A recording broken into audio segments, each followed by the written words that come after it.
আমরা একটা কথা ছোটবেলা থেকে শুনে আসছি, যেটি ভুল কথা। সেটি হলো, আমরা অনেকে মনে করি যে নামাজ না পড়লে কি হয়েছে, আমার ঈমান আছে।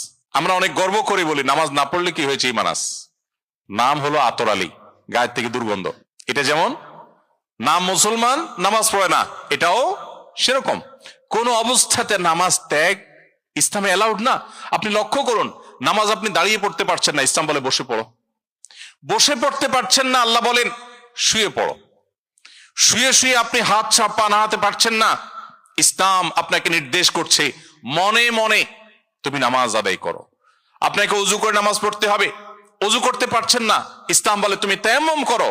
আপনি তায়াম্মুম করতে যদি অপারগ হন, তায়াম্মুমের ব্যবস্থা নাই, ওযুর ব্যবস্থা নাই, তাহলে যে অবস্থা আছেন সে অবস্থা আপনাকে নামাজ আদায় করতে হবে। নামাজের জন্য সতর ঢাকা ফরজ, কিন্তু এমন কোন পরিস্থিতি আছেন, আল্লাহ মাফ করুক, আপনার সতর ঢাকার ব্যবস্থা নেই, তাহলে ওই অবস্থায় আপনাকে নামাজ আদায় করতে হবে। আপনি যদি এমন কোন পরিবেশে থাকেন যেখানে আপনার পবিত্র কাপড় থাকা নামাজের জন্য পূর্ব শর্ত, অথচ আপনার কাছে পবিত্র কোনো কাপড় নাই, তো ইসলাম ওই অবস্থা আপনাকে নামাজ পড়তে বলে।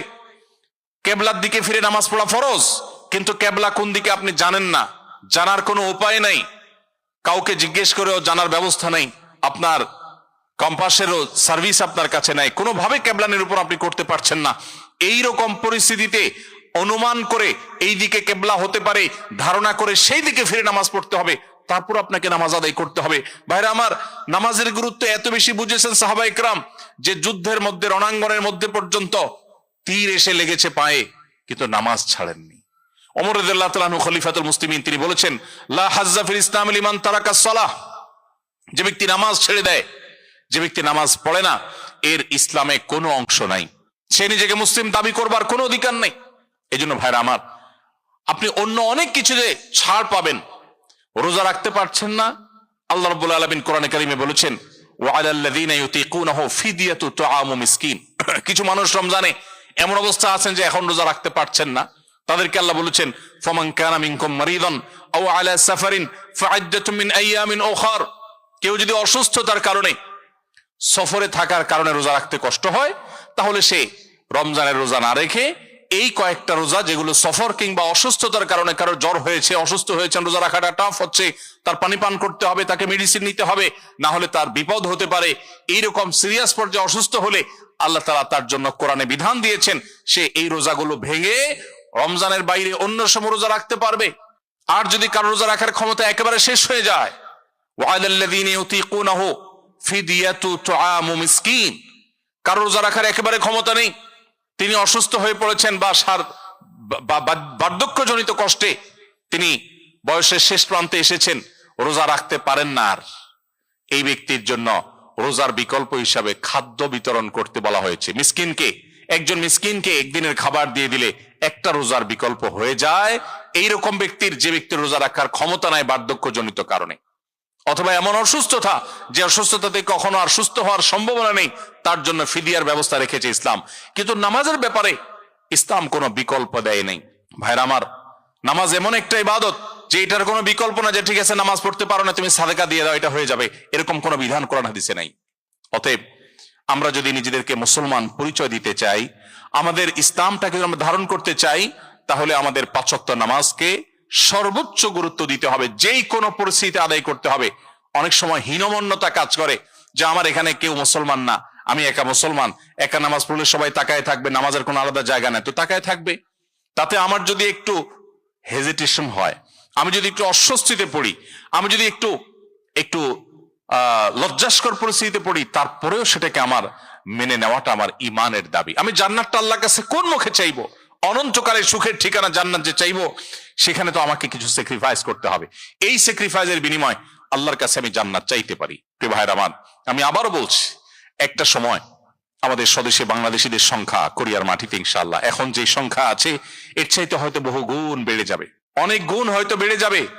পরবর্তীতে যারা আসবে, তাদের ঈমান, তাদের মুসলিম পরিচয়, এটা টিকে থাকাটা অনেকখানি নির্ভর করে আপনাদের দায়িত্বশীল আচরণের মধ্য দিয়ে।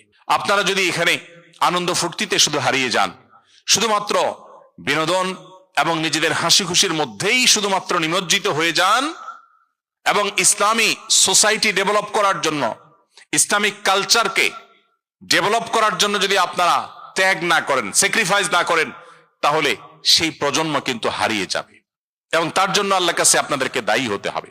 কিয়ামতের ময়দানে জিজ্ঞাসার মুখোমুখি হতে হবে যে তুমি একটু ভালো থাকবার জন্য এখানে এসেছো, কিন্তু এখানে এসে তোমার এবং তোমার পরবর্তীতে আসা মানুষগুলোর ঈমান আমলকে রক্ষা করবার জন্য সেরকম মজবুত দুর্গ গড়ে তুলো নাই। আল্লাহর কাছে এই জবাবদিহিতা থেকে মুক্তির জন্য রেহাই পেতে হলে আমাদেরকে 5 ওয়াক্ত নামাজকে সর্বাপেক্ষা গুরুত্ব দিয়ে আদায় করতে হবে। চেষ্টা করবো তো সবাই ইনশাআল্লাহ। কোনো অজুহাতে কোনো কারণে কোনো ওজরে আপনি নামাজ ত্যাগ করতে পারেন না। আল্লাহ রাব্বুল আলামিন আমাদেরকে 5 ওয়াক্ত সালাতকে এরকম গুরুত্বের সাথে আদায় করার তৌফিক দান করুন।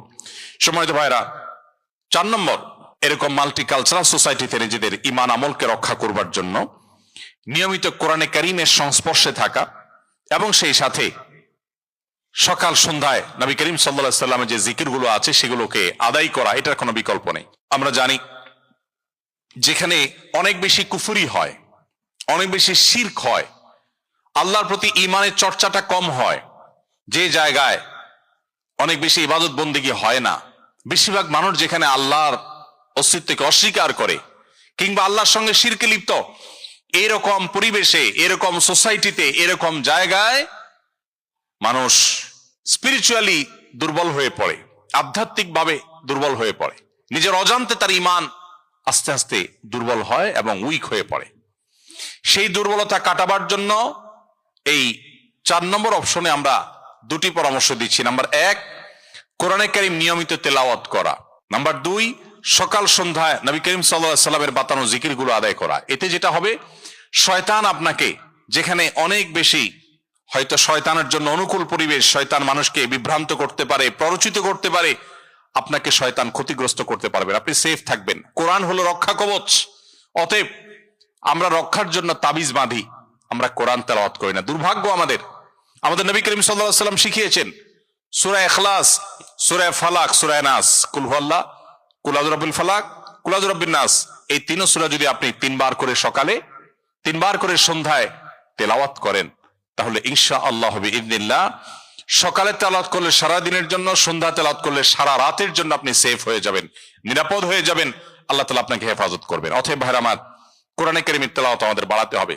আমাদের স্মার্টফোনের আসক্তি, আমাদের মোবাইলের অতিরিক্ত ব্যবহার, ফেসবুক, ইউটিউব সহ সোশ্যাল মিডিয়াতে অতিরিক্ত হাবুডুবু খাওয়া, নিয়ন্ত্রণহীন ব্যবহার হওয়ার কারণে আমরা অনেকেই কোরআন থেকে দূরে সরে গেছি। কোরআনে কারীম কিন্তু কিয়ামতের ময়দানে আল্লাহর কাছে ফরিয়াদ করবে। রাসূল আকরাম সাল্লাল্লাহু আলাইহি ওয়াসাল্লাম আল্লাহর কাছে বিচার দিবেন।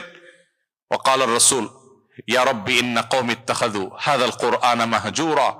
কিয়ামতের দিন রাসূল বলবেন, হে আল্লাহ, হে আমার রব, আমার এই জাতি, এই মুসলিম নামধারী মানুষগুলো, তারা কোরআনকে পরিত্যাগ করেছে, কোরআনকে পরিহার করেছে। অনেকে আছেন এখানে, শেষ কবে কোরআনটা হাতে নিয়ে একটু তেলাওয়াত করেছেন বলতে পারবেন না।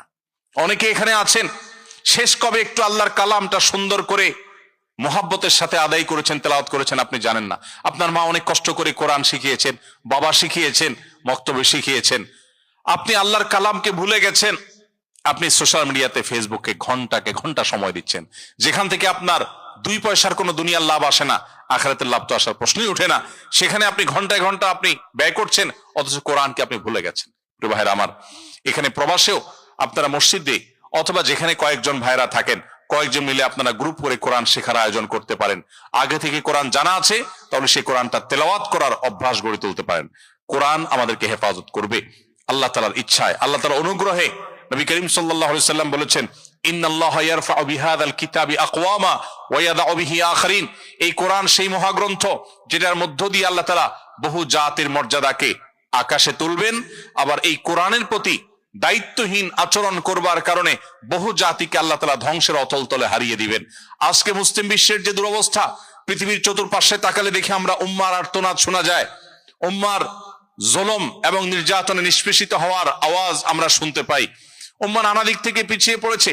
উম্মার এই দুরবস্থার অন্যতম প্রধান কারণ হলো আজ মুসলিম মিল্লাত কোরআনকে পরিহার করেছে। প্রিয় ভাইরা আমার, এই জন্য কোরআনকে এবং সেই সাথে রাসূল সাল্লাল্লাহু আলাইহি ওয়াসাল্লামের হাদিসকে আমাদের ধারণ করতে হবে, চর্চা করতে হবে। বিশেষ করে এই ধরনের পরিবেশে যেখানে শিরক, কুফর, আল্লাহর প্রতি অবিশ্বাস চতুর্দিকে হচ্ছে, বেশিরভাগ মানুষই অবিশ্বাসী, সেই জায়গায় আল্লাহর রহমত পেতে হলে আপনাকে কোরআনকে আঁকড়ে ধরতে হবে। এটা আপনাকে ওই পরিবেশের ক্ষতি থেকে রক্ষা করতে সাহায্য করবে ইনশাআল্লাহ তাআলা।